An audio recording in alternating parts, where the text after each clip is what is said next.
మొట్టమొదటిసారిగా స్వావలంబన లక్ష్యాన్ని మూడవ పంచవర్ష ప్రణాళికలో పొందుపరచడం.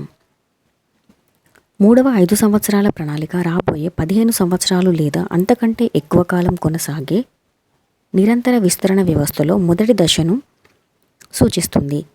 ఈ కాలంలో భారత ఆర్థిక వ్యవస్థ శరవేగంగా విస్తరించడమే కాకుండా సమిష్టిగా, స్వతంత్రంగా, స్వయం సమృద్ధిగా మారాలి. వ్యవసాయం మరియు గోధుమ ఉత్పత్తిలో మెరుగుదలపై దృష్టి సారించారు. మూడవ 5 సంవత్సరాల ప్రణాళిక గోధుమల ఉత్పత్తిలో వ్యవసాయ వృద్ధిపై దృష్టి సారించింది. అయితే 1962 సంవత్సరంలో జరిగిన క్లుప్తమైన చైనా భారత్ యుద్ధం ఆర్థిక వ్యవస్థలోని లోపాలను బహిర్గతం చేసింది మరియు రక్షణ పరిశ్రమ వైపు దృష్టిని మరల్చింది. లక్ష్యం వృద్ధి రేటు 5.6% మరియు వాస్తవ వృద్ధి రేటు 2.4% మాత్రమే సాధించింది.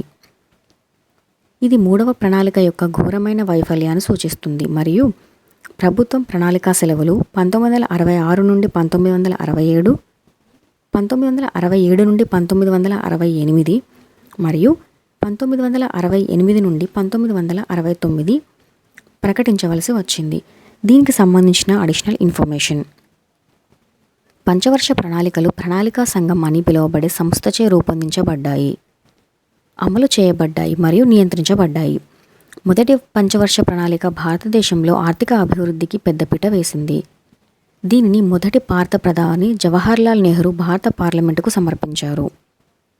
ప్రణాళికా సంఘం స్థానంలో 2015లో నీతి ఆయోగ్ అనే ఆలోచన ట్యాంకు వచ్చింది. నీతి ఆయోగ్ చైర్మన్ భారత ప్రధానమంత్రి Shri Narendra Modi, vice chairman Shri Suman Bery, Niti Aayog CEO Shri BVR Subrahmanyam. Confusion points. మొట్టమొదటిసారిగా స్వయం విశ్వాసం యొక్క లక్ష్యం చేర్చబడింది 4వ పంచవర్ష ప్రణాళిక.